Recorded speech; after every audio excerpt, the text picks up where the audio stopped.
ভক্তগণ তাদের মনের বেদনা কাকে বলবেন, এমন সময় নদিয়ায় হরিদাস ঠাকুর এসে উপস্থিত হন।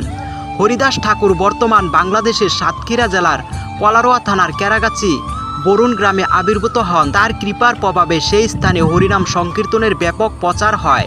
তিনি গঙ্গা তীরে বাস করার ওছিলায় প্রথমে নদিয়া জেলার ফুলিয়ায় এবং তারপর শান্তিপুরে অদ্বৈত আচার্যের সঙ্গে মিলিত হন। হরিদাস ঠাকুর সর্বদা হরিনাম সংকীর্তনে মগ্ন ছিলেন।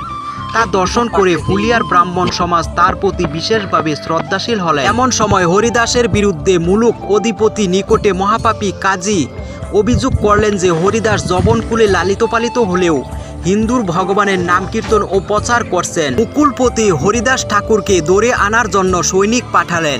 তিনি নির্ভয় কৃষ্ণনাম করতে করতে যবনাধিপতিকে দর্শন দিলেন।